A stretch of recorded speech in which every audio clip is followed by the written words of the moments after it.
tal? ¿Cómo están? Muy buenas noches, bienvenidos a esta edición más que especial de La Caja Negra. Decíamos especial porque hoy la conducción de este programa lo va a hacer el señor Jorge Torres, pero desde los Estados Unidos de América. 21 horas puntualmente, 18 grados la temperatura en este programa que va otra vez a tratar varios temas muy importantes que tienen que ver con lavado de dinero, de la gente de Nicolás Leos, también lo que tiene que ver con el Banco Atlas y la participación en este caso. Pero un tema no menor y que nos, por supuesto, preocupa a todos, tiene que ver con la pandemia de COVID-19 en nuestro país, la falta de respuestas por parte del Estado para con la ciudadanía, la falta de vacunas y también el problema que tenemos en cuanto a la cuestión sanitaria. Decíamos, falta de respuesta del Estado que obliga a mucha gente a tener que tomar determinaciones como la de viajar a los Estados Unidos para obtener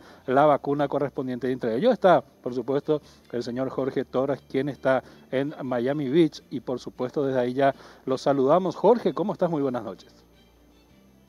¿Qué tal, Carlos? ¿Cómo estás? Muy buenas noches. Efectivamente, estaba mirando acá el reporte de hoy en nuestro país, el informe COVID-19, hoy 25 de mayo, 3.223 casos positivos y 117 fallecidos. Imagínate, Carlos, 8.591 fallecidos al día de hoy, y si seguimos así en 15 días vamos a llegar a la barrera de los 10.000 fallecidos. Cifra récord en internados también, Jorge, y lo que tiene que ver también en terapia intensiva. 601 personas en terapia en este momento. Sí. ¿Vos te acordás el año pasado? Yo me acuerdo en abril, Pablo Lemir, el médico forense, había dado una entrevista y le preguntaron unos colegas, estoy hablando hace un año y piquito, y le preguntaron el peor escenario, ¿cuál sería? Y él dice, en el peor escenario, yo estimo, dijo el doctor Lemir, me acuerdo perfectamente, porque eso se llegó a publicar, incluso después en el diario Hoy, en destaque, 10.000 fallecidos, habló él. Y cuando Pablo Lemir hace esa declaración, todos le vinieron en contra, le trataron de exagerado, de médico alarmista, de todo. Y yo me fijo hoy en esta estadística, 8.591 casos, y reitero, por Dios, estamos a 15 días. Si seguimos manteniendo estos números 100 para arriba, llegamos en 5 días a 10.000 casos. Y eso que dijiste, y esto, mi situación acá en Estados Unidos, en Miami particularmente, y debo decirlo, nosotros estamos dentro de la categoría de los privilegiados. Esta pandemia, es cierto, a nosotros nos permitió seguir trabajando, a diferencia de mucha gente que se quedó sin trabajo, gente que la está remando, gente que no tiene absolutamente nada que comer. Hace un mes habíamos mostrado un informe en la ciudad de Alberdi, la situación de Alberdi, hace un año que la frontera con la Argentina está cerrada y no existe actividad comercial. Y esa gente se está literalmente muriendo de hambre. Es cierto, la asistencia hace 2 semanas por parte del Ministerio de Desarrollo, yo no sé si eso alcanzó, me dicen que por lo menos fue una medida paliativa de 2 semanas, pero esa es la realidad. Y hoy este plan nacional de vacunación que lleva adelante el gobierno, no hemos vacunado todavía al 3% de la población en Paraguay. Así es. Y me estaba fijando en datos acá en Estados Unidos, acá donde estoy yo, que es en Miami, en el estado de Florida, que tiene 21 millones de habitantes. En total estamos hablando por día 2.000 casos de COVID positivo. Imagínate, 21 millones, 2.000 casos positivos. Solo en Miami, 463 casos positivos. Me decía un amigo que está en Orlando, 193 casos positivos. Es decir, en Paraguay mueren más gente que números de casos positivos, por ejemplo, acá en Orlando. El 60% de la población ya está vacunada. Y no sé, Cintia, si tenés imágenes que hoy pude captar así de rápido, de paso, con el teléfono celular. Y esto, Carlos, te compartí hoy, este comentario. Ahí está, ahí estamos viendo. Este es un conocido centro, un concurrido y populoso, por cierto, centro comercial que está a 40 minutos del centro acá de Miami, y están vacunando en la entrada de este shopping, en la entrada del shopping. Tal es el punto que a mí me tocó pasar enfrente y cuando bajo, se acerca una de las personas que se encarga de la vacunación y te hacen abiertamente el ofrecimiento. Yo te decía, parece que está ofreciendo un producto. Cuando vos estás llegando a un centro comercial, te estiran y te dicen, señor, ¿no quiere comprar algo? Pareciera que te están ofreciendo helado ahí con su conservadora, qué sé yo, ¿verdad? Pero absolutamente. Directamente... En uno de estos, acá vemos que hay una fila larga, en otro no había absolutamente nadie. Y yo decía, en contrapartida, la situación en Paraguay, Carlos, y cómo la gran diferencia, y no voy a entrar a enumerar otra vez por qué situación nos llevó a esto, qué situación nos obliga a nosotros, los paraguayos, que podemos y que damos gracias a Dios que mantenemos nuestro trabajo y que hacemos un esfuerzo para huir del Paraguay y venir a acceder a esto que tiene que ver con la salud. Si el Estado no responde a la salud de la gente, pues nosotros tenemos que hacernos cargo. Eso que estamos viendo ahora en imágenes, ahí la cantidad de paraguayos en promedio. El otro día hablábamos con Ángeles Arriola de Migraciones. Ella lanza una estimación, creo que hoy ese número subió, más de 7,000 paraguayos ya vinieron acá a los Estados Unidos para acceder a la vacunación. Yo creo que es más, porque hay... Sí. Decía ya en principio, mucha gente criticaba a los paraguayos que viajaban a los Estados Unidos para vacunarse, como que no tenían empatía con lo que estaban en este país. Sin embargo, si yo tuviera esa posibilidad, si tuviera la visa, me saldría siempre más barato sacar un préstamo, vender mi vehículo y salvar mi vida, ¿verdad? Porque es una cuestión de vida o muerte en este momento. Es lo mismo que te llevó a vos ir hasta ese país y a miles de paraguayos. Esto ya es una inversión en salud pública. Y varias veces hemos hablado en Radio 1 con gente de las agencias de viaje, entre paréntesis, que todo esto, por cierto, es un respiro para ellos.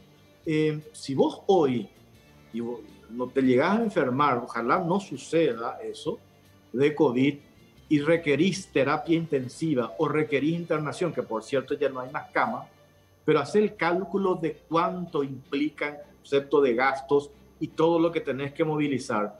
Hoy día, ante la posibilidad de centenares y miles de paraguayos que están viniendo, mucha gente incluso con un esfuerzo enorme, con un esfuerzo tremendo, porque hacen la relación de invertir para venir o ir a otro país, en este caso de Estados Unidos, en este caso donde yo estoy, Miami, para acceder a una vacuna o quedarte y estar a la que Dios quiera, porque uno no sabe qué es lo que va a pasar. Yo te decía, yo estimo que en promedio 500 paraguayos por semana están llegando específicamente a Miami para vacunarse.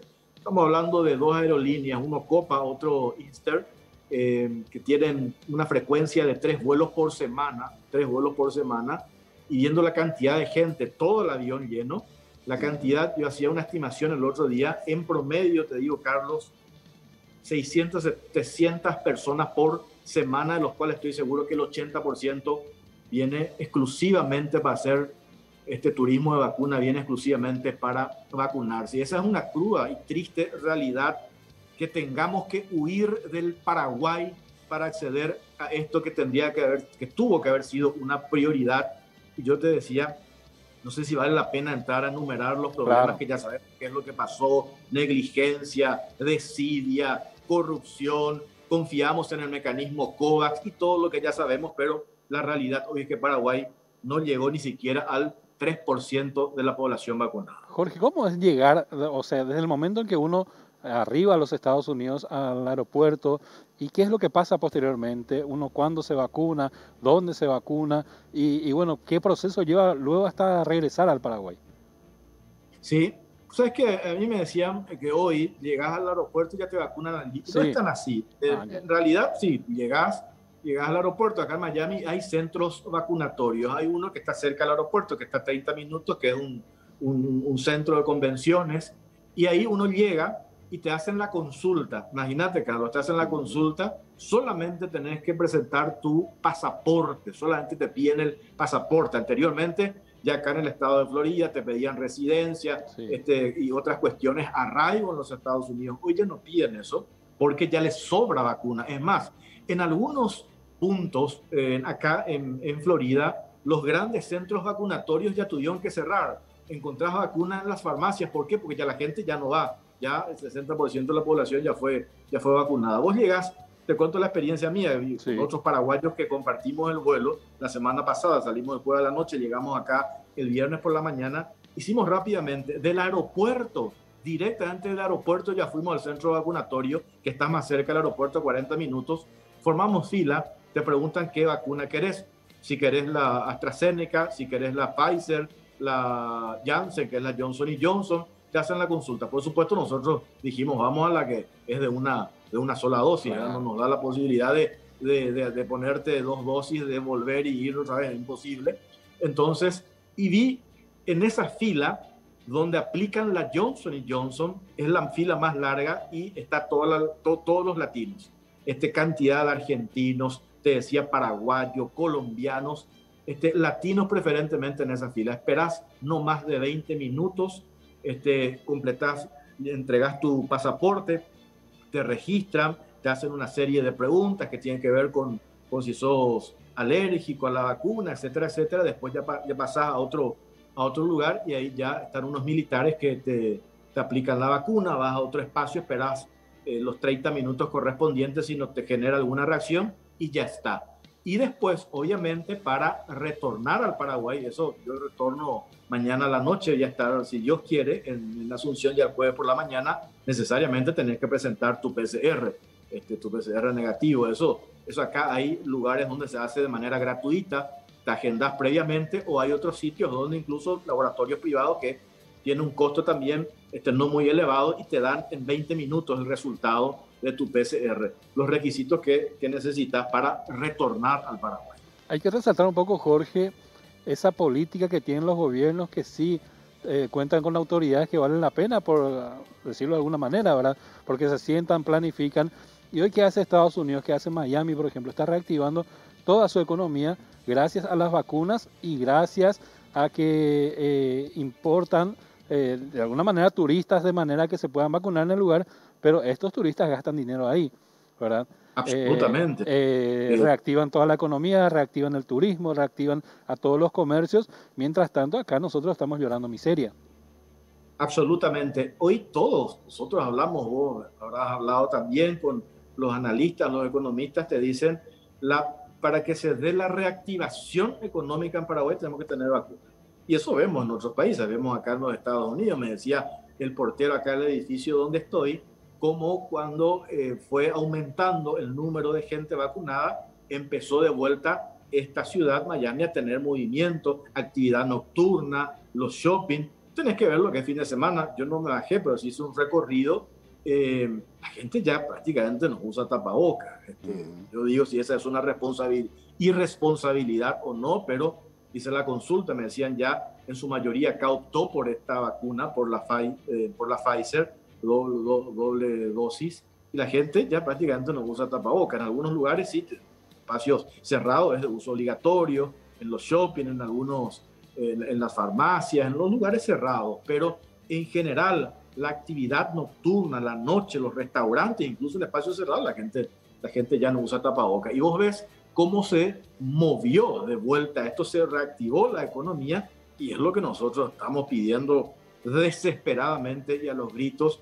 Leí ayer ese anuncio que hace Julio Borba, el ministro de Salud, sí. 1 millón de vacunas de la Pfizer y ojalá eso se concrete lo más pronto posible. Otro precontrato, hay que resaltar sobre todas las cosas porque de precontratos estamos repletos, tendríamos más de 8 millones ahora mismo en Paraguay si es que se cumplían esos contratos. Bueno, estábamos en esta situación, decías, ya no vale la pena analizar qué es lo que pasa. Lo cierto es que Estados Unidos utiliza la vacuna como un atractivo turístico y nosotros hoy aquí estamos penando por esta situación. En Estados Unidos ya están pasando la puerta hacia la normalidad y nosotros estamos ingresando aún más a esto que se llama la oscuridad de la pandemia de coronavirus, Jorge.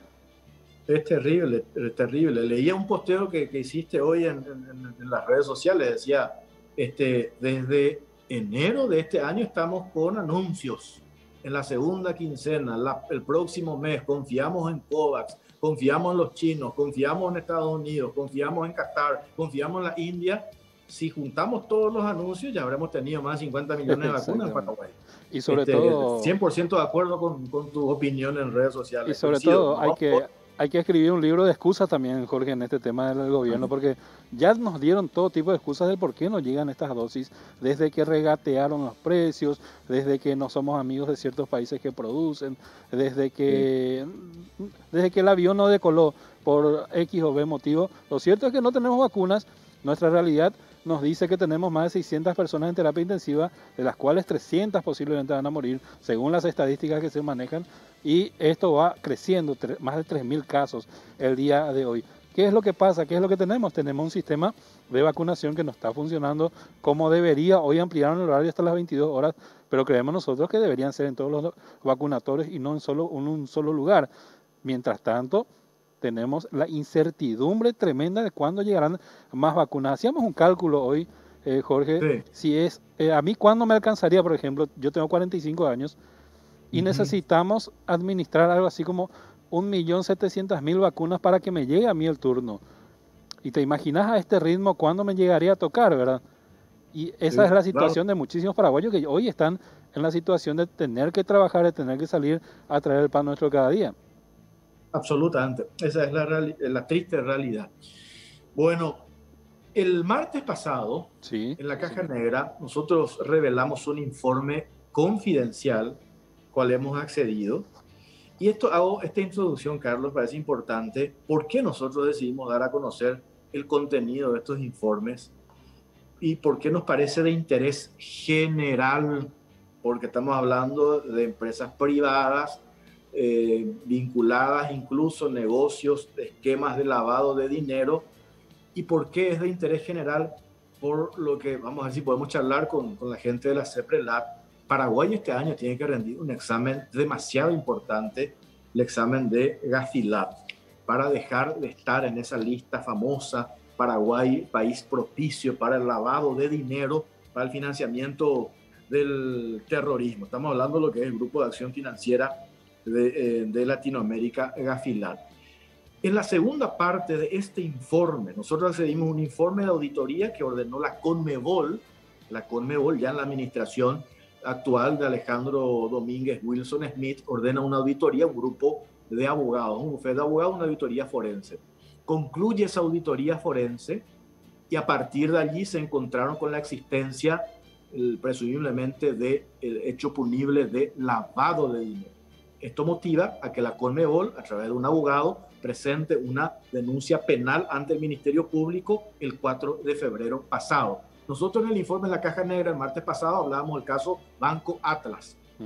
Dos fideicomisos, contrato 1, contrato 2, Nicolás Leos, ya cuando él tenía orden de captura a nivel internacional, un año después decide trabajar, operar con el Banco Atlas para abrir dos fideicomisos, sacar su plata del sistema financiero y blindar esa plata a través de esta herramienta que es el fideicomiso, donde el banco ya se hace propietario de ese dinero. En total, dos contratos, uno por $4 millones y el otro por $2 millones. En total, $6 millones. ¿Qué es lo que vamos a mostrar? Sí. ¿Qué es lo que vamos a mostrar ahora en este informe? Y después me gustaría charlar contigo al respecto. No solamente Nicolás Leo utilizó el Banco Atlas, propiedad de la familia Sucolillo, para este esquema presumiblemente de lavado de dinero, sino también utilizó otra empresa del grupo Sucolillo. Estamos hablando de Inmobiliaria del Este. Esta inmobiliaria, que ya tiene años funcionando en nuestro país.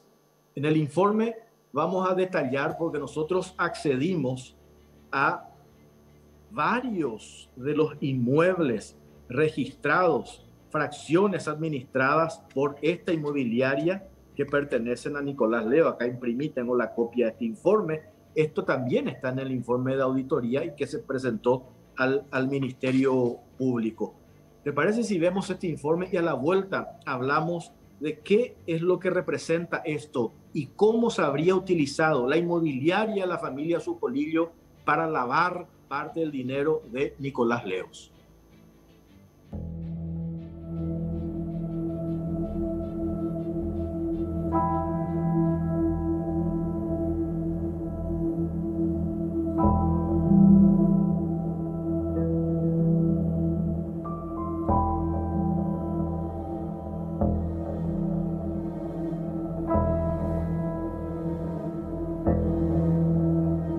Inmobiliaria de los Sucolillo, pieza clave en esquema de lavado con dinero sucio de Leos.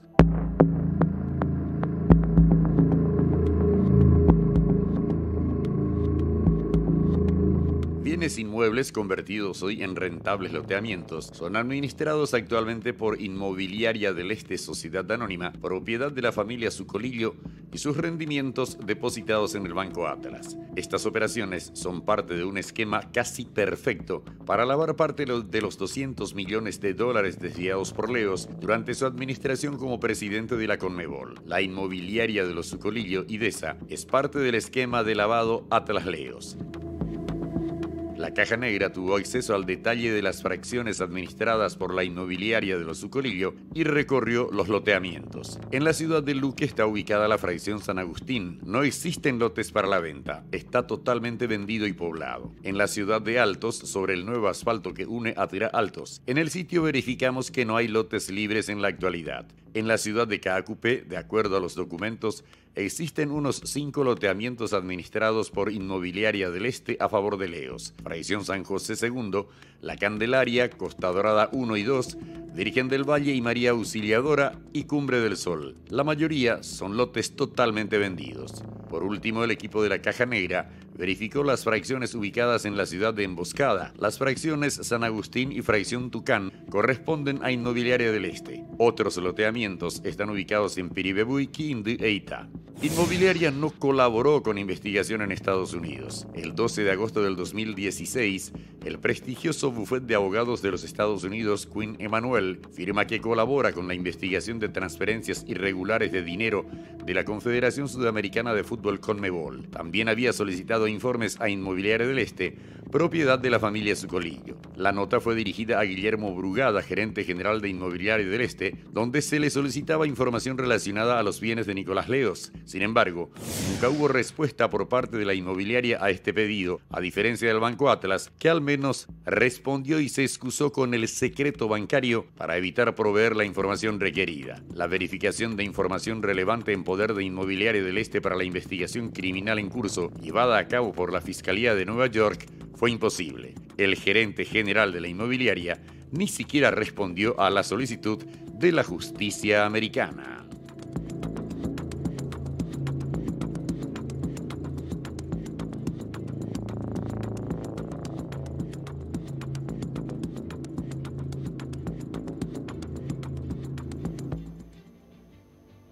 Impactante el informe de Jorge y sobre todas las cosas uno dice cuando una entidad financiera quiere hacer bien las cosas, se supone que debe investigar el origen de ese dinero y posteriormente habilitar o no el fideicomiso. En este caso se hizo y encima participaron a otra empresa más del grupo. Tal cual, así mismo. Vos sabés que por eso en una partecita del informe de auditoría, que después de esto se presenta al Ministerio Público, se menciona que parte también se pone como garantía para establecer esa figura del fideicomiso, una deuda que tenía Inmobiliaria del Este con Nicolás Leo por valor de 32.000 millones de guaraníes. ¿Cómo funcionaba este esquema? Entre paréntesis. Según la investigación, enseguida vamos a ver esos documentos que Inmobiliaria del Este reconoce, confirma en detalle. Ahí estamos viendo las propiedades de Nicolás Leos que eran administradas por este grupo empresarial. Ahí está, Inmobiliaria del Este. Enseguida vamos a leer esto, pero digo para que la gente entienda qué es lo que hacían con esta inmobiliaria y según la charla que también nosotros tuvimos con abogados que hicieron este informe de auditoría. Leo sacaba la plata de la Conmebol. La plata, por cierto, que pertenece al fútbol. Claro. La plata que pertenecía a las asociaciones. de distintos países, no solamente al nuestro, para todo lo que implica dinero destinado al fútbol, las formativas, inversión en infraestructura, etcétera, etcétera. ¿Qué es lo que hacía Leo? Sacaba dinero de la Conmebol, compraba inmuebles y esos inmuebles los entregaba a Inmobiliaria del Este, una de las empresas de su amigo, el finado Acero Sucolillo. Le entregaba a Inmobiliaria del Este. Inmobiliaria del Este lotea esos inmuebles y lo que genera en materia de ingresos, ganancias, el loteamiento de esos inmuebles que tengo acá en detalle, pero no vamos a necesitar todo el programa o toda la noche para leer el detalle de estos inmuebles. Lo que genera esto en concepto de ganancia se depositaba o se deposita todavía, incluso hasta ahora, porque todavía Inmobiliaria del Este sigue administrando, loteando propiedades que pertenecen a Nicolás Leos. Esa plata se deposita en Banco Atlas. ¿Qué es lo que hay que decir acá? Las inmobiliarias, y eso vamos a preguntarle, Carlos, después también, me gustaría que me ayudes con la entrevista con la gente de la CEPRELAT. Las inmobiliarias también son sujetos obligados. Sujetos obligados por el tema del lavado de dinero, tienen que reportar, tienen que hacer reporte de operaciones sospechosas, etcétera, etcétera. Pero independientemente a eso, hay una nota que en el informe nosotros mostramos que le envía un abogado estadounidense, porque la justicia, cuando salta el caso FIFA Gate, la justicia norteamericana le contrata a un prestigioso estudio jurídico, un bufete de abogados, para que le ayude también en la investigación. Este prestigioso estudio jurídico le remite notas al presidente del Banco Atlas, a Miguel Ángel Miki Saldívar, para que el banco le reporte las operaciones de Nicolás Leos. Saldívar por lo menos le responde a este abogado, le dice: invocando el secreto bancario no puedo proveer esta información. Es decir, le ningunea a la justicia de los Estados Unidos. Este mismo abogado le envía una nota al gerente general de Inmobiliaria del Este, al señor Guillermo Brugada, y le pide exactamente lo mismo. Quinn Emanuel se llama este abogado. El 12 de agosto de 2016, este prestigioso bufete de abogados le envía la nota a Brugada y le pide la información detallada que recién ahora nosotros acabamos de mostrar en el informe. Las propiedades, los inmuebles de Nicolás Leos administradas por Inmobiliaria del Este. No hay registro alguno de que Inmobiliaria del Este, a través de su gerente general, señor Guillermo Brugada, haya respondido al reclamo, al pedido que hace este abogado invocando a la justicia de los Estados Unidos. No sabemos por qué no reportó, por qué no proveyó información alguna. Entonces estamos hablando de dos esquemas, que lo dice el informe de auditoría, no me canso de repetir, no lo estamos diciendo nosotros hemos accedido a esta pila de documentos y estamos desmenuzando. Reitero, Nicolás Leos sacaba plata de la Conmebol, en efectivo incluso llegaba a meter en el Banco Atlas, en efectivo porque tenía CDA también en esa institución, pero cuando salta el escándalo de FIFA Gate, él decide crear dos fideicomisos en Banco Atlas. No hay reportes, esto es muy importante también, no hay reportes porque la semana pasada cuando nosotros hicimos la denuncia en la Caja Negra, el Banco Atlas se vio obligada a la institución, la entidad financiera, a emitir un comunicado. Nosotros leímos detalladamente ese comunicado y ellos dicen en el comunicado que sí realizaron un reporte de operación sospechosa. Sin embargo, en la auditoría de los abogados encargados de la hablan de que no existe registro alguno de que efectivamente Banco Atlas ha dado alguna alerta a CEPRELAT sobre esa operación, sobre el fideicomiso que ya se hizo, reitero, un año de que exista factura internacional Nicolás Leos. No hay registro si el banco hizo o no ese reporte y tampoco aclaran si hicieron sobre las CDA que tenía Leos con Atlas o si lo hicieron ese reporte en base a la herramienta creada que son estas fiducias de comiso por valor de 6 millones de dólares. No hay reporte, no hay registro. Aunque reportado no le eximen de responsabilidad, dicen algunos especialistas en este tema. Por eso también me gustaría pues, hablar con la gente. Y acá tengo el detalle. ¿Qué es lo que dice que Inmobiliaria del Este? La administración de las propiedades de Leo y lo que le ha generado un concepto de dinero. Dice, certificamos que el señor Nicolás Leo, cédula de identidad tanto, es propietario de un inmueble cuya administración para las ventas y cobranza del lote se halla a cargo de nuestra firma, es decir, de Inmobiliaria del Este, según contrato suscrito entre las partes, cuyo cobro hasta la fecha guaraní es 15.000 millones, ahí estamos viendo en imágenes, 15.000 millones de guaraníes, teniendo a la fecha un saldo a cobrar por ventas, cobranzas del lote en la suma de 33.000 millones de guaraníes. Después aparece otra propiedad, más abajo dice, certificamos que el señor Nicolás Leo posee una propiedad, cuyo cobro es de enero 2012, octubre 2012, dice, es de 1.800 millones de guaraníes. La retención del IVA sobre las ventas de lotes corresponden a 39 millones de guaraníes. Y después la lista es interminable. ¿Qué es lo que confirma esto, Carlos? Sí. Que estamos leyendo ahora, de que efectivamente Inmobiliaria del Este administraba las tierras de Nicolás Leo, loteaba y después vendía, lo que generaba eso en concepto de dinero, depositaban en el Banco Atlas. ¿Qué dice el informe de auditoría? Informe que se llevó a la fiscalía, que Leo sacaba la plata de la Conmebol y con eso compraba los inmuebles que le daba a Inmobiliaria del Este. Eso es lo que dice este primer informe y que ahora lo damos a conocer y que estamos compartiendo con la audiencia que mostrábamos recién en este material. O sea, se puede decir, Jorge, directamente que no solamente Leo lavaba a través del Banco Atlas, presumiblemente este dinero, sino que trabajaban en forma conjunta directamente para multiplicar ese dinero y seguir lavando, y sobre todas las cosas también utilizar otras empresas del grupo para cometer este hecho, ¿verdad?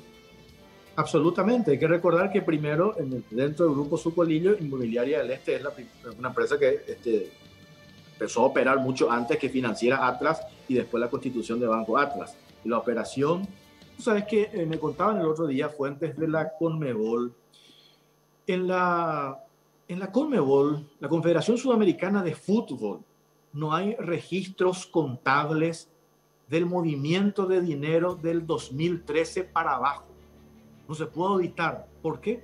Porque no hay registros, no hay documentación alguna. Recién desde el 2013 para adelante hay registro y documentación. En esa auditoría que se hace 2013 para adelante hasta el 2015, sí, hasta el 2015, ya en la era de Alejandro Domínguez, Wilson Smith, encontraron que sacaron de la Conmebol, imagínate, 200 millones de dólares. 200 millones de dólares, 2013 para adelante. Imagínate lo que tuvieron que haber sacado 2013 para abajo, cuántos años tuvo Leo en la Conmebol.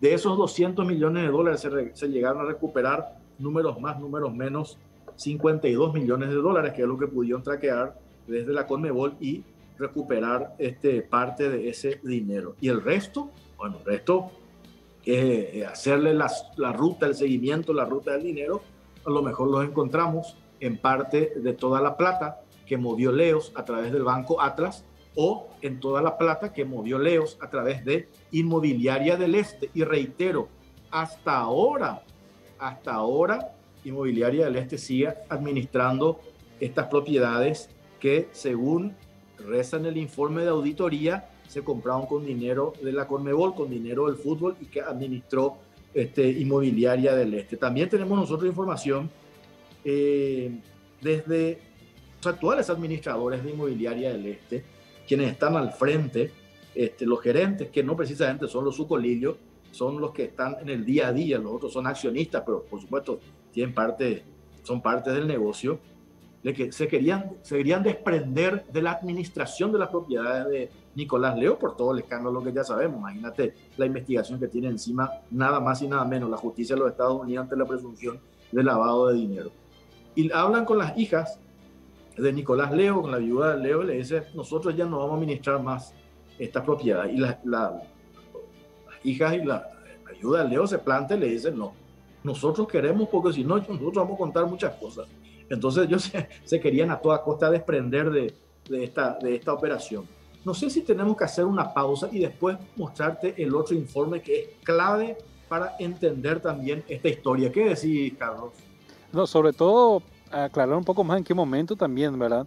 Se empiezan a desesperar los familiares de Nicolás Leos para intentar desprenderse también de este fideicomiso y tratar de llegar a por lo menos justificar de alguna manera todo esto. Pero hagamos primero una pausa y posteriormente vengamos con ese informe bastante espectacular que se hace acerca de esta situación. Y algo que te tengo que envidiar, Jorge, aparte de tu viaje a Miami, es que es la señal de internet que tienen desde ahí, porque prácticamente es como que estuvieras acá cerca mío, ¿verdad? Y verá, a cosas que estoy recibiendo acá mensajes, cuando estábamos recién pasando un informe, me dicen exactamente lo mismo. Acá nuestro gerente José París me dice, impecable la señal. Qué suerte, qué suerte, qué suerte. ¿Eh? Y bueno, vamos a la pausa entonces. Sí, señor, hacemos una pausa y ya volvemos en instantes.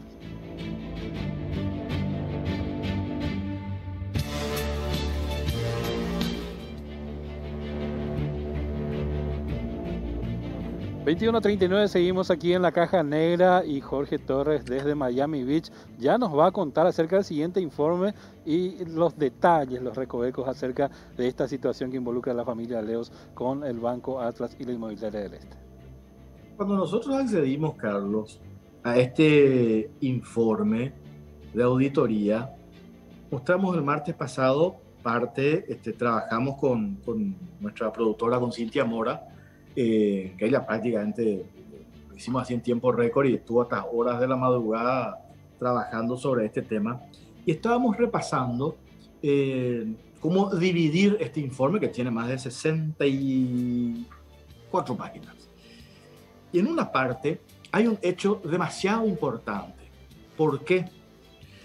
Porque en noviembre del año pasado, las hijas, no sé si vos te acordás de esto porque se publicó en varios diarios, sí, las hijas de Nicolás Leos, Nora Cecilia y María Celeste Leos Plate, deciden y le envían una nota al Banco Atlas y que cedan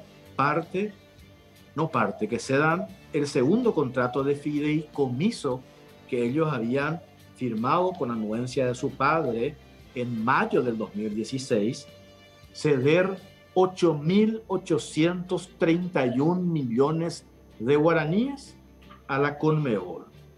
Y esto es muy importante. Me decían, cuando hablábamos en la producción con nuestro equipo, con Cintia Mora, me decía, pero a confesión de parte, relevo de pruebas.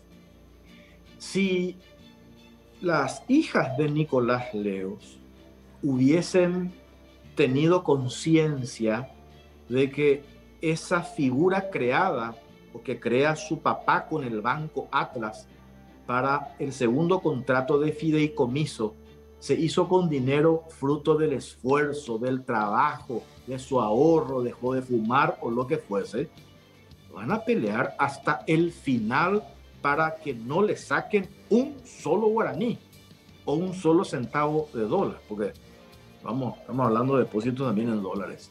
Sin embargo, ¿qué es lo que deciden ellos?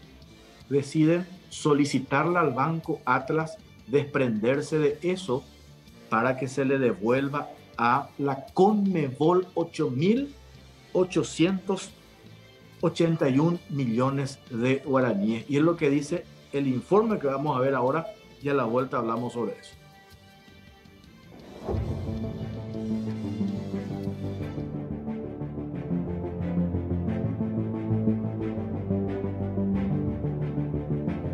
Hijas de Leos pidieron al Banco Atlas ceder dinero de origen dudoso a la Conmebol. En noviembre del año 2020, Nora Cecilia y María Celeste Leos Plate, las hijas del expresidente de la Conmebol, Nicolás Leos pidieron al Banco Atlas ceder los derechos económicos de un fideicomiso y transferir a la Conmebol la suma de 8.881 millones de guaraníes. La propia familia de Leos dejó en evidencia que la operación realizada en el año 2016 con la constitución de 2 fideicomisos en el Banco Atlas fue turbia. A través de un escrito realizado en abril del año 2020, las hijas del fallecido Nicolás Leos, únicas beneficiarias de un contrato de fideicomiso firmado en el año 2016, decidieron ceder los 8.881.581.485 guaraníes a favor de la Conmebol. La Caja Negra reveló el detalle de una auditoría privada ordenada por la Conmebol sobre las operaciones comerciales entre el Banco Atlas y Nicolás Leos. En febrero del 2016 fueron celebrados 2 fideicomisos entre Leos y Atlas, apenas un mes y 4 días después del allanamiento a la Conmebol en el marco del difundido escándalo FIFA Gate y de la prisión domiciliaria dictada en contra de Leos. No consta en la carpeta fiscal que el Banco Atlas haya reportado estas operaciones como sospechosas. Las claves de la operación.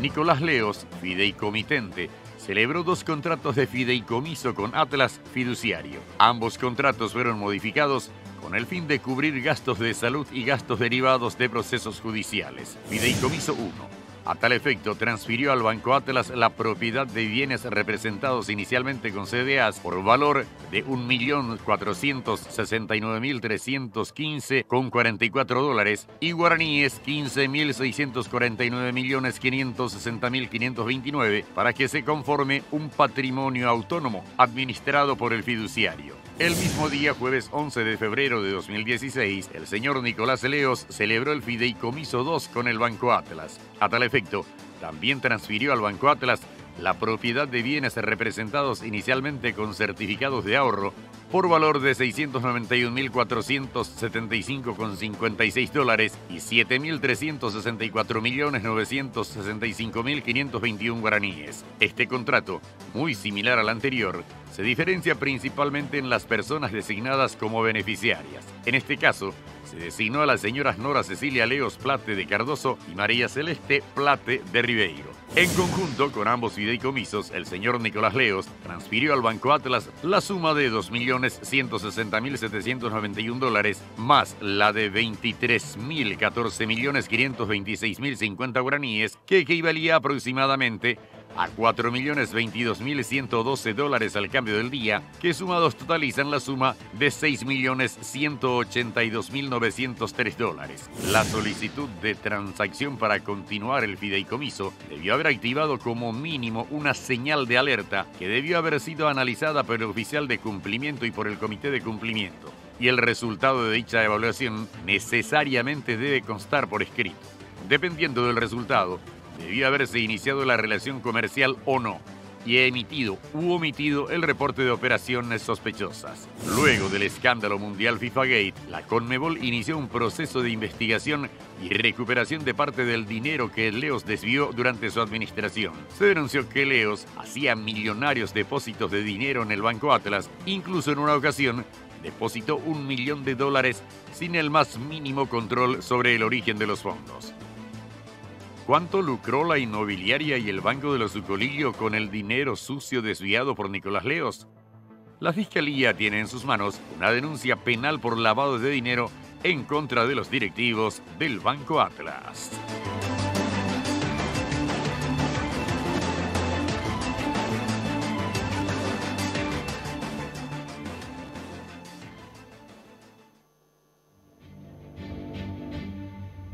Porque cuando vos estés regresando a Estados Unidos con algunos dólares de más y tengas que volver a cambiarlos en un banco, te van a pedir absolutamente todos los documentos para tratar de justificar esos dólares. Sin embargo, en este caso, no solamente se ve que no justificaron absolutamente nada, sino que la operación se dio en conjunto y más allá de eso, lo que decías en el principio del material, lo que decía este informe al arranque, la forma en que ellos mismos fueron a declarar en su contra en el momento de reconocer que ese dinero es de la Conmebol de la FIFA.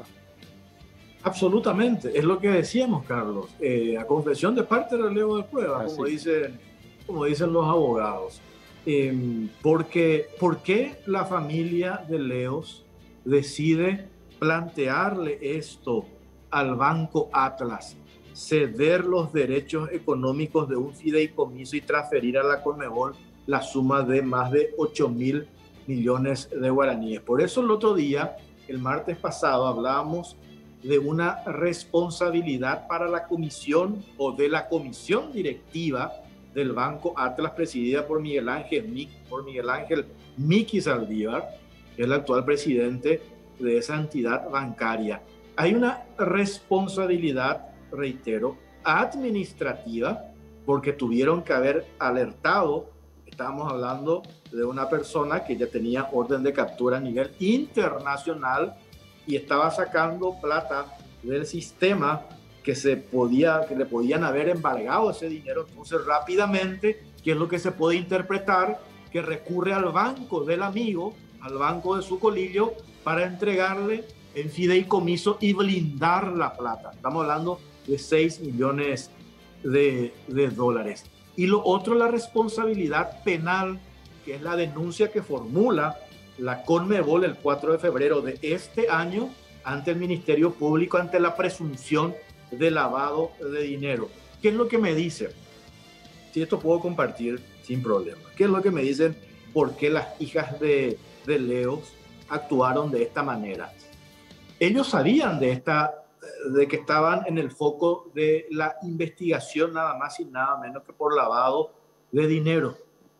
Y la familia de Leo no quiere tener nadie quiere tener encima una investigación vinculada al tema del lavado de dinero, porque eso genera que le revisen todos los negocios, todas las empresas que tiene ese grupo familiar, digamos, para que se determine si se inyectó lo que se pudo haber considerado como dinero sucio a una de esas empresas. Entonces, ¿qué es lo que hacen ellos? Rápidamente dicen, no, esto no es nada claro, este segundo contrato de fideicomiso que les pidió en ese mismo día, porque ese día hizo Nicolás Leo el contrato de 4 millones de dólares, las hijas fueron llevadas 2 millones de dólares, decidieron desprenderse lo más rápido posible. ¿Y cómo se desprenden? Pidiéndole al banco ceder los derechos económicos de ese fideicomiso, nada más y nada menos que a la Conmebol. Con eso están confirmando que sacaron o que venían sacando, no digo las hijas, digo su finado padre, el señor Nicolás Leo, sacando dinero de la Conmebol, dinero del fútbol. Eso hay que decir también siempre, estamos hablando de dinero del fútbol, sacaban de la Conmebol y utilizaban las empresas, o Leo utilizaba la empresa del amigo, la empresa de los Sucolillos, Banco Atlas, Inmobiliaria del Este, para limpiar, lavar y hacer todo el enjuague que le genere ganancias, réditos, ese movimiento de dinero. La conclusión a la que llega el informe de auditoría de la Conmebol y que desencadenó en esta denuncia penal, que por cierto, Carlos, en el Ministerio Público, yo vengo repitiendo desde la semana pasada esto. Yo quiero entender que la fiscalía, en este caso la doctora Liliana Alcaraz, está queriendo blindar esta investigación, por eso no cuenta detalles. Ahí estamos viendo imágenes, lo último fue el 22 de abril de este año, el allanamiento que hacen al Banco Atlas. Se incautaron de documentación y nosotros presuponemos que tiene que ver con esta denuncia penal que formula el abogado de la Conmebol, por eso llegaron hasta el Banco Atlas. Y quiero creer que la doctora, que la fiscal Liliana Alcaraz está blindando su investigación para que del otro lado no se utilice, no se recurra a la figura de la recusación, que por cierto esa es una figura muy utilizada por ese grupo empresarial en un pleito que tienen con la ex viceministra de Tributación, Marta González, que ya creo que van por la chicana número 15 o número 16, que no se puede sustanciar ese caso. Entonces también, o lo otro tengo que decir, estamos hablando de un grupo empresarial que tiene un importante medio de comunicación, y yo entiendo también que quienes hacen carrera pública temen ser tapas de diarios todos los días y están hablando, contando detalles de cómo avanza esta investigación. Pero este caso, para el Ministerio Público, para la justicia, para la CEPRELAT, para el Poder Ejecutivo, tiene que ser una causa principal. ¿Por qué? Porque Paraguay hoy está rindiendo su prueba de fuego con el tema de Gafilat, para que deje de ser considerado nuestro país un país proclive para el lavado de dinero y el financiamiento del terrorismo. Jorge, algo que quiero resaltar en este tema, y resaltar decía para que se entienda bien, al parecer cuando se le venía la noche a Nicolás Leos con la investigación de los Estados Unidos y también la investigación interna que hace la Conmebol, al parecer quiso blindar esa parte del dinero utilizando también a su familia para ello, ¿verdad? Si es que se le sacaba todo el dinero, por lo menos tener otro negocio, no a su nombre, sino a nombre de sus hijas, para seguir contando con esos recursos que se sacó de la Conmebol. Finalmente esto se descubrió, o por miedo o para no quedar pegadas, las hijas piden finalmente al Banco Atlas que se le devuelva este dinero a la Conmebol, y de esa manera también terminaron reconociendo lo que estaba pasando. Absolutamente. Si ese dinero es limpio, si ese dinero fue lícito, si la creación de ese contrato de fideicomiso, el segundo por valor de $2 millones, un contrato plata limpia, ¿por qué quién te parece que va a ceder nomás de onda 2 millones, en este caso, bueno, 8.800 millones de guaraníes? Nadie, porque evidentemente la familia, yo le entiendo, no quiere quedar pegada a, por un lado, a un tema que tiene que ver con lavado de dinero, y por otro lado, no tienen la manera de respaldar el origen de ese dinero, cómo llegó, cómo se crea esa figura del fideicomiso en ese segundo contrato, que es lo que el Banco Atlas, por eso nosotros hablamos de la responsabilidad penal y financiera de los directivos del Banco Atlas, por cómo, teniendo encima nada más y nada menos que una orden de captura a nivel internacional, los directivos del Banco Atlas van a dejar de lado cuestiones que tienen que ver con señales de alerta que establece nuestro sistema financiero. Entonces ahí está la responsabilidad y lo que se tiene que ir depurando, y lo que la Fiscalía tiene que determinar el grado de responsabilidad en esta historia, que yo creo que también esto es lo que pretende la Conmebol. Por eso concretaron esta denuncia penal el pasado 4 de febrero ante el Ministerio Público.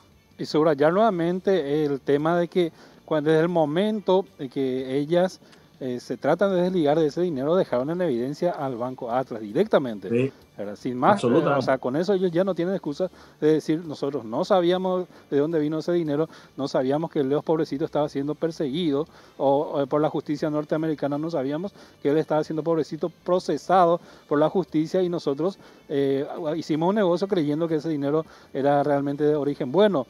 Desde ese momento ellos quedaron totalmente en evidencia. Y también tuvieron que reportar esa decisión de la familia de las hijas de Leos de cederle los derechos económicos a la Conmebol. También tuvieron que haber reportado esa operación. Exactamente. Que el otro día el doctor Eduardo González me hacía recordar eso, y tiene razón, o sea, doble. ¿Existió eso? No sabemos. ¿Qué dice el informe? No consta documentación o registro alguno. No consta en la carpeta fiscal de que el Banco Atlas haya hecho estos reportes conforme a lo que establece. El otro día repasábamos toda la legislación en relación a ese tema. Y lo otro, nosotros hablábamos a qué se expone el Banco Atlas por este caso Nicolás Leos. Hablamos de multa, hablamos de una suspensión temporal, etcétera, etcétera, y que eso se tiene que aplicar. Y después tenemos que ir a la pausa, Carlos, ¿verdad? Sí, señor. Sí, señor, tenemos que ir a la pausa. Este caso pone en jaque a Paraguay en la evaluación de Gafilat. Nosotros no vamos a comprometerle, Carlos. Yo le entiendo a los funcionarios de CEPRELAT. Ellos no pueden hablar sobre casos puntuales. No pueden hablarnos del caso Atlas o el caso Inmobiliaria del Este. Pero ¿qué es lo que queremos rescatar de la directora de la CEPRELAT? Cuestiones conceptuales, cómo puede perjudicar este caso o casos similares al que acabamos de denunciar la semana pasada, y que lo estamos haciendo de vuelta hoy en toda esta historia de la evaluación de Gafilat. De eso queremos hablar a la vuelta de la pausa, ¿te parece? Sí, señor, hacemos una breve pausa y ya volvemos con más de La Caja Negra.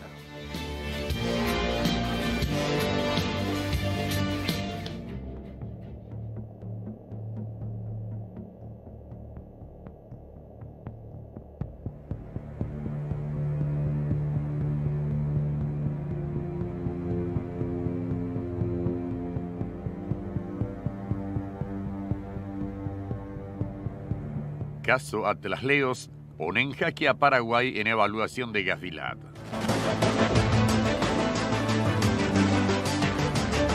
El Grupo de Acción Financiera de Latinoamérica, Gafilat, realizará una visita de evaluación a Paraguay para que el país demuestre los avances en materia de combate al lavado de activos y financiamiento del terrorismo.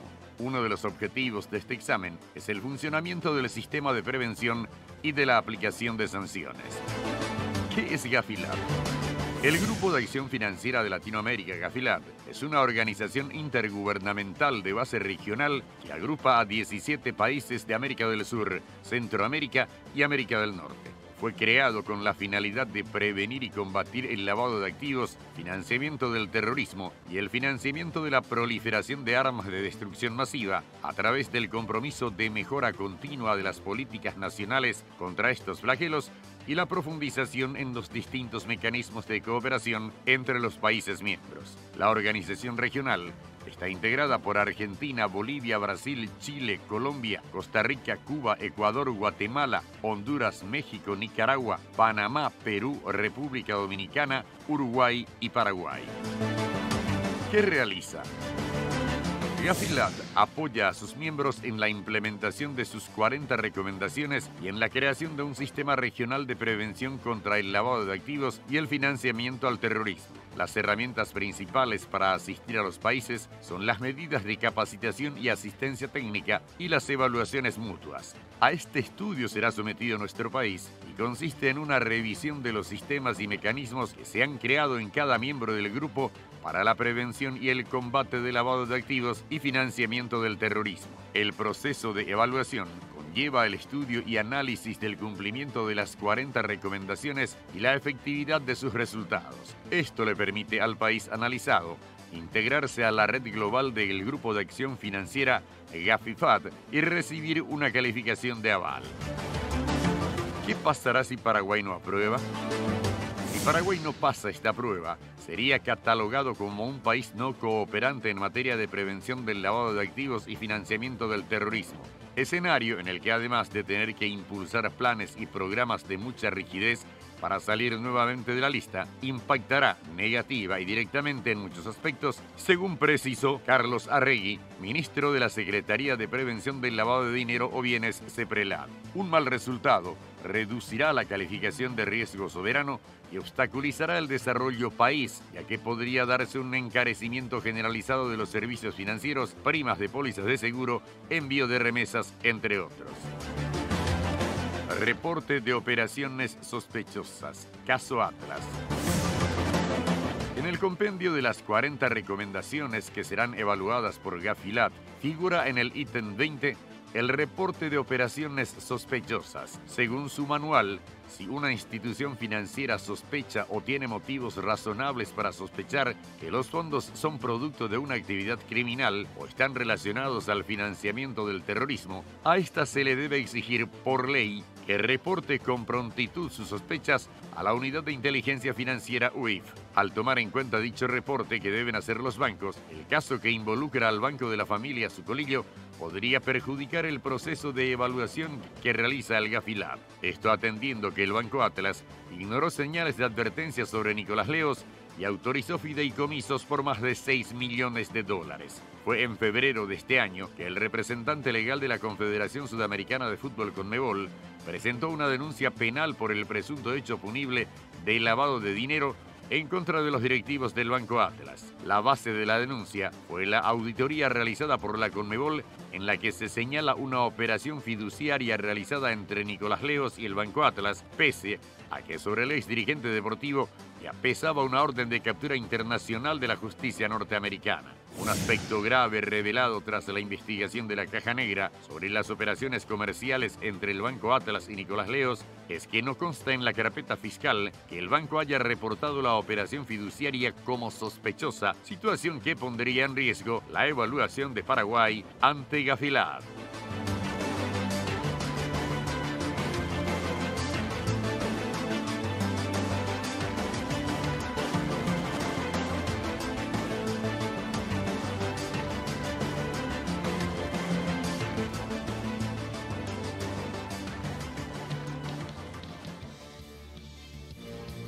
por supuesto todos estamos pendientes de cómo estará rindiendo Paraguay este examen ante Gafilat con este tema puntual que no vamos a referirnos con la directora general de análisis financiero y estratégico de la CEPRELAT, Carmen Pereira, porque no nos puede hablar de casos específicos, pero sí, como decía también Jorge Torres, cómo le está yendo a Paraguay en este proceso de análisis por parte de Gafilat sobre la lucha contra el lavado de dinero en nuestro país. Le damos la bienvenida. Buenas noches. ¿Cómo está, directora? Sí, buenas noches, Carlos. Muy buenas noches, Jorge, también. Un placer estar con ustedes esta noche. Un saludo a toda la audiencia. Jorge, ahí te escucha también la directora directamente sobre este tema, ¿verdad? Sí, directora, yo hacía la salvedad porque entiendo perfectamente, sé exactamente lo que dice la normativa para ustedes de la CEPRELAT. No se pueden referir bajo ninguna circunstancia a casos puntuales. Eso está aclarado. No vamos a entrar puntualmente a lo que mostramos el martes pasado, tampoco lo que hemos mostrado hoy. Lo que sí queremos saber, así como decía mi compañero Carlos, ¿qué es lo que hoy para la CEPRELAT, y teniendo en cuenta que Paraguay estamos en pleno examen para pasar esa prueba de Gafilat, qué es lo que hoy cuesta? ¿Qué es lo que hoy no estamos haciendo bien y que ustedes, que sé que están trabajando sobre este tema, le está costando determinar, de definir? Tiene que ver qué cosa, instituciones que no funcionan, instituciones públicas digo, o sector privado que no colabora, directora. No, a ver, convengamos que la evaluación es una tarea que lleva más allá de un trabajo de una sola institución, un trabajo coordinado interinstitucional que lleva mucho tiempo. No es un trabajo que se realiza de la noche a la mañana, sino más bien tiene que ver con un trabajo que se inició ya inclusive desde los inicios de la CEPRELAT, de la Secretaría de Prevención del Lavado de Dinero, allá por 1997, y luego, ¿verdad?, sus evoluciones en el tiempo, en el cual no solamente nos valimos del sistema financiero, sino que este sistema fue evolucionando y fue incorporando nuevos sujetos obligados. Los nuevos sujetos obligados sufrieron un proceso de adaptación y las instituciones que anteriormente podría ser una sola o podrían trabajar como compartimientos estancos, tuvieron que aprender a trabajar coordinadas y tuvieron que aprender de todos los estándares e incorporar estos estándares a sus trabajos cotidianos. En fin, de hecho que en esta tarea, que puede ser muy, muy complicada, hay muchas vulnerabilidades a las cuales nos fuimos atendiendo en el transcurso, y una es más importante que la otra, todas tuvieron su incidencia. Pero lo que hay que rescatar en estos procesos es que a la altura de este proceso de evaluación en la cuarta ronda, que es la que estamos siendo sometidos, estamos alcanzando niveles bastante altos de participación de las instituciones. Cada institución tiene una función y en la medida de sus posibilidades, y más todavía en este tiempo de pandemia, que era lo que estaban hablando al inicio de su programa, ¿verdad?, que nos golpea a todos porque nos tiene reducido en recursos humanos, nos tiene reducido en la posibilidad de acudir a las oficinas. Entendemos que los sujetos obligados también, en la medida que tienen que cumplir con medidas de debida diligencia, tienen también dificultades para poder acercarse a sus clientes, a poder exigirle la presentación de documentos. La introducción de la tecnología en todo este proceso, bueno, hizo que todo pueda ralentizarse en un momento, pero de un tiempo a esta parte hemos visto beneficios bastante positivos que las instituciones realmente están poniendo de su parte, tanto para en este proceso de evaluación como en este proceso de pandemia que nos golpea a todos, podamos ir avanzando a paso seguro en cuanto a las medidas que son necesarias para ir pasando los puntos que van a hacer que salvemos el examen. Directora, ¿en qué punto estamos en este momento y cuáles son las preocupaciones que ustedes tienen al respecto? Hablabas de una cuarta ronda. ¿Esto termina en esta cuarta ronda o siguen estas rondas después? No, convengamos lo siguiente. Las rondas de evaluación son varias y son continuas. Los países nos evaluamos mutuamente todo el tiempo, constantemente en materia de cumplimiento técnico, que significa que el país tiene que tener el ordenamiento jurídico adecuado para responder a situaciones de vulnerabilidad de lavado de dinero o financiamiento de terrorismo, ¿verdad? Y por otro lado, demostrar la eficacia de esas normas. Por supuesto que nosotros ahora estamos por cuarta vez, en la cuarta ronda de evaluaciones, estamos siendo evaluados. Tenemos que cumplir con la demostración adecuada de que contamos con el ordenamiento jurídico. Hoy por hoy estamos con las normas jurídicas adecuadas a los estándares internacionales, gracias a un esfuerzo enorme que se pudo llevar adelante con todo el gobierno nacional para poder tener tener todo el ordenamiento jurídico adecuado a estos estándares internacionales. Y en el 2019 pudimos aprobar el paquete de 10 leyes que ya es bastante conocido en el sistema. A partir de ese momento se ha hecho una campaña muy favorable desde la CEPRELAT con los sujetos obligados para la emisión de las normas reglamentarias que ya acojan estas nuevas normas jurídicas sancionadas y promulgadas por el gobierno nacional. ¿De qué Por supuesto, directora, que en este proceso... Sí, directora, estos casos, reitero, sin puntualizar, pero casos de denuncias que se hacen a través de medios de comunicación, de empresas vinculadas a la presunción, investigación del Ministerio Público de por medio, tema lavado de dinero, esto se puede decir pone en jaque esta evaluación de Gafilat a Paraguay, o cada caso otra vez se va analizando de manera particular para determinar cómo actúan las instituciones en este sentido? Bueno, de cada caso que pueda surgir, y fíjate en lo que están siendo emitidos por la prensa, cuando lean las reglamentaciones pueden mirar señales de alerta, y una señal de alerta, una situación en la cual puede levantarse sospecha o pueden levantarse las medidas que deben de adoptar los sujetos obligados, es un reporte de prensa, ¿verdad? Eso es un elemento que es puesto dentro de la situación de riesgo que tiene que ser considerada. Por supuesto que estas situaciones pueden ser observadas, pero lo más importante es que el país demuestre que los controles y las alertas están funcionando, que las instituciones están demostrando acciones ante el acaecimiento al posible riesgo. Desde CEPRELAT, Jorge, Carlos, nosotros estamos seguros que las alertas han funcionado. Muchas veces pareciera muy frustrante no poder decirles si se emitió un reporte o no, pero el reporte como tal goza, como bien está diciendo, de esa confidencialidad, y muchas veces el hecho que nosotros no podamos salir a decir que se recibió un reporte o se remitió un informe al Ministerio Público no significa que el sistema no esté funcionando correctamente.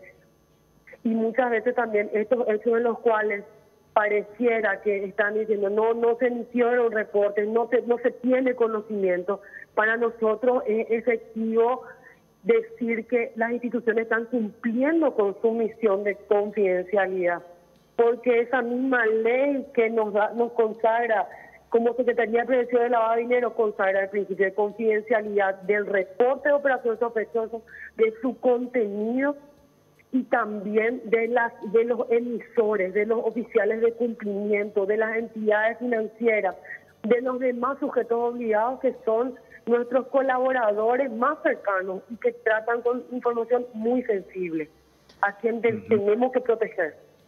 Directora, así brevemente nada más, cuando usted habla de informes que se remite al Ministerio Público, si se habla de números, ¿cuántos informes se remitieron hasta este momento a la Fiscalía?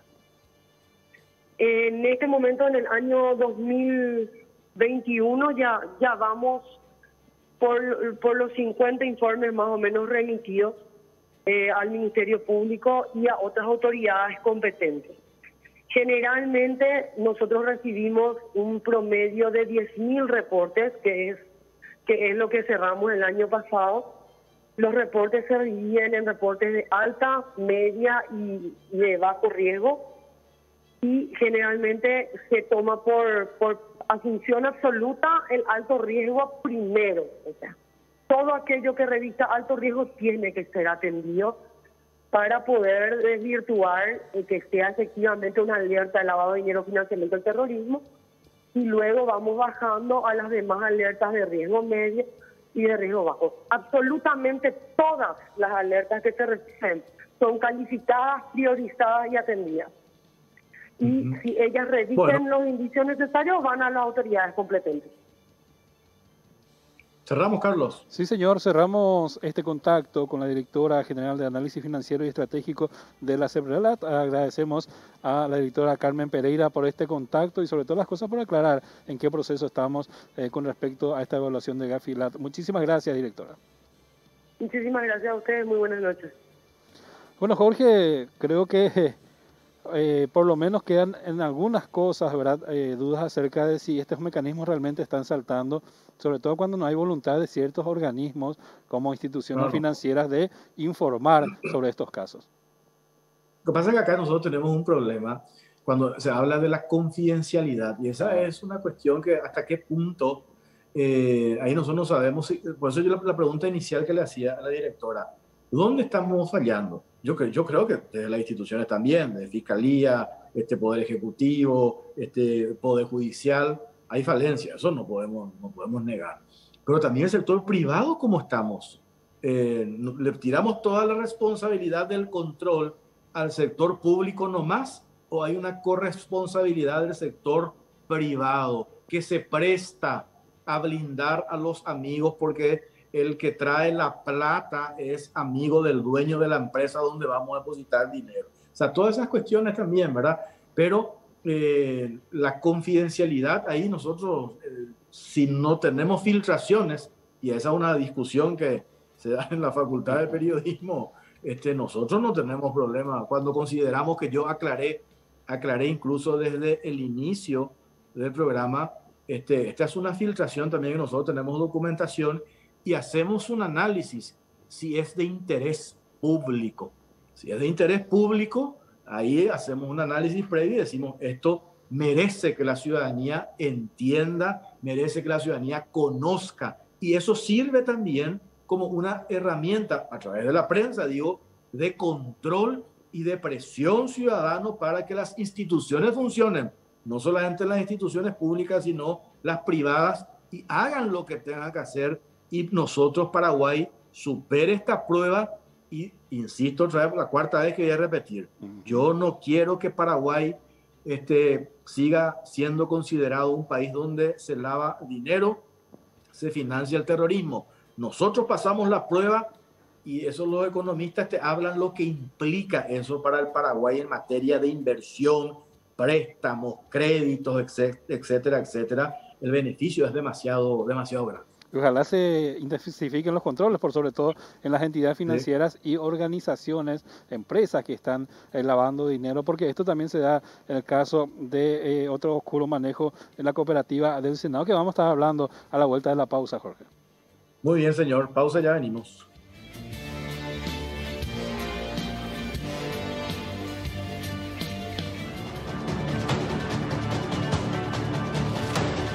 Oscuro manejo en cooperativa del Senado.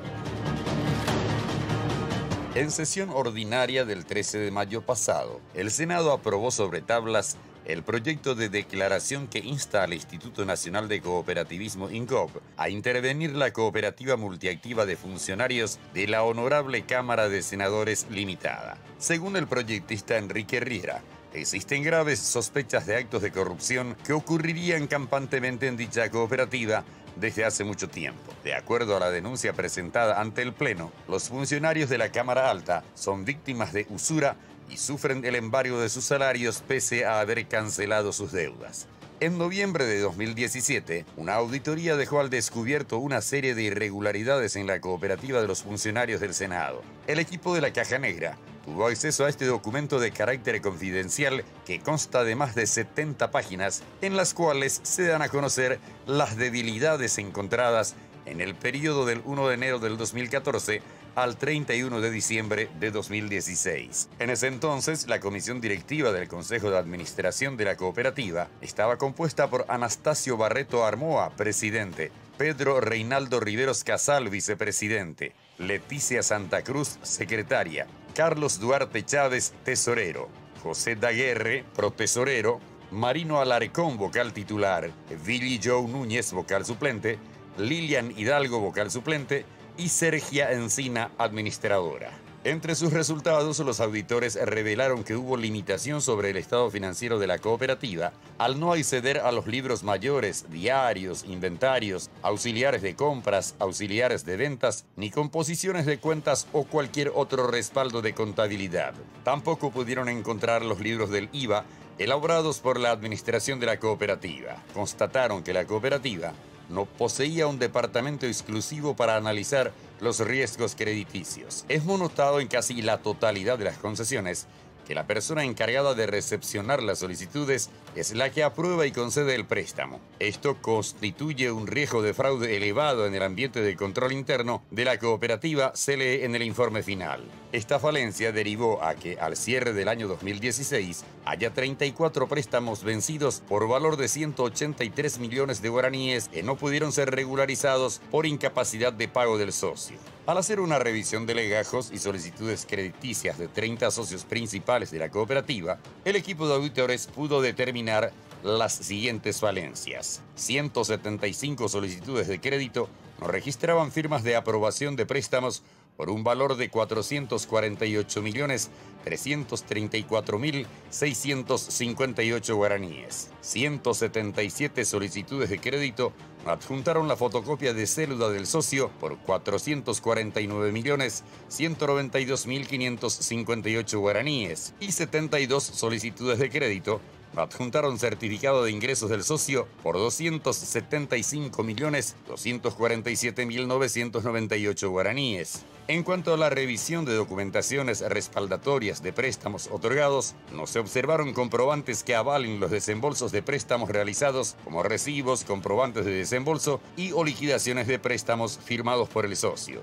La cooperativa no tenía un registro de firma de los socios, hecho que impedía verificar la autenticidad de las rúbricas estampadas en los documentos. Hubo situaciones muy notorias en algunos pagarés relacionadas a un mismo socio porque sus firmas no coincidían. Se hallaron 18 casos de pagarés que no poseían la firma de deudor, por valor de 28.085.900 guaraníes, 532 pagarés sin fecha de vencimiento por valor de 1.646 millones de guaraníes, 76 pagarés sin fecha de emisión por valor de 173.140.483 guaraníes. Ninguno tenía número de identificación y algunos pagarés de préstamos cancelados aún se tenían en custodia de la cooperativa durante la realización de la auditoría. Al hacer la revisión de las órdenes de compra, fueron detectadas más irregularidades, tales como las órdenes de compras no estaban firmadas por el socio. En algunos préstamos, el socio firmante de la solicitud era diferente al socio a quien se descontaban las cuotas. Esta situación se daba porque los préstamos eran concedidos a personas que estaban en Inforcom, pero figuraban a nombre de otros socios solicitantes. Desaparecieron órdenes de compras emitidas en el 2014. Así también se encontraron inconsistencias en la declaración al IPS, como la inclusión de funcionarios que no formaban parte de la nómina de la cooperativa y la fijación del mínimo legal para el descuento, cuando en la realidad los salarios eran muy superiores. Por último, quedó al descubierto la falta de control sobre la emisión de cheques de la cooperativa. En ese sentido, se efectivizó una importante cantidad de cheques por valor de 749.975.000 guaraníes, pero no se registró en el sistema de gestión de la cooperativa.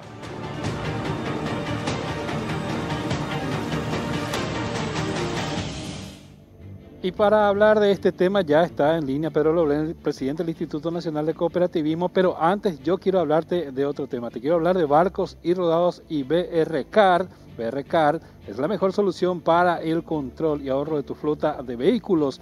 Personaliza quién carga, dónde carga, cuánto carga, vehículo por vehículo, y con su sistema FuelNet tienes control a las 24 horas con reportes actualizados cada 5 segundos. Solicita tu BR-Car al 417-5000. BR-Car es de Barcos y rodados. Ya lo anunciábamos, está Pedro Loblein, presidente del Instituto Nacional de Cooperativismo, para hablar de este tema. Ustedes recibieron, presidente, la denuncia acerca de lo que está sucediendo en esta cooperativa y cuál es la respuesta que tiene al respecto. Sí, muy buenas noches. Así es, nosotros hemos recibido ya a principio de este año denuncias de socios.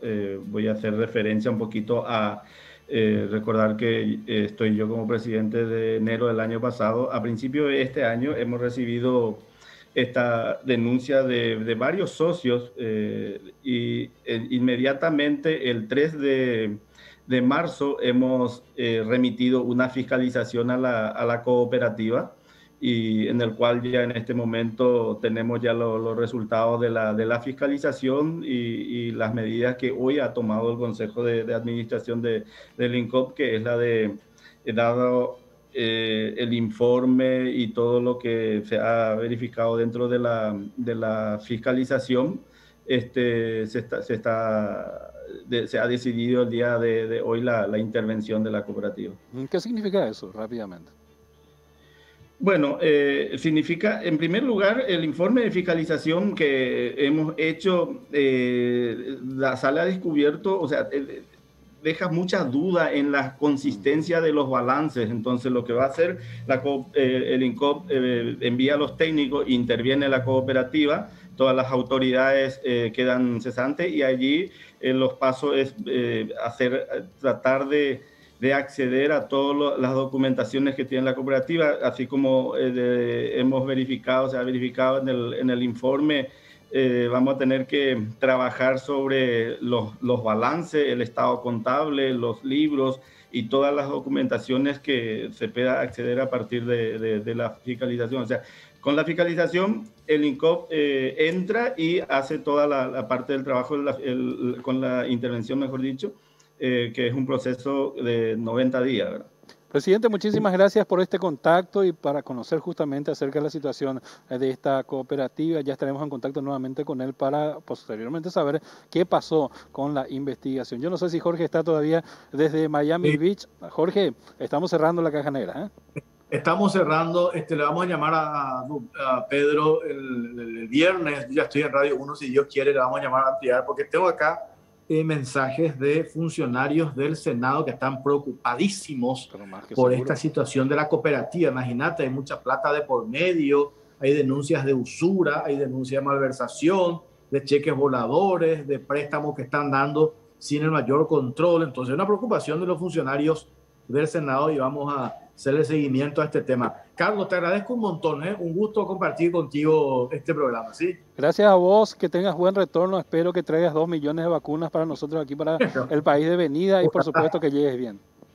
Ojalá. Gracias, Carlos. Un abrazo para todos. Buenas noches. Gracias, Jorge, por este contacto desde Miami Beach. Impresionante, impecable la señal de internet. Parecía que estaba acá en el estudio Jorge Torres conduciendo el programa. Por supuesto, nosotros ya despedimos la Caja Negra.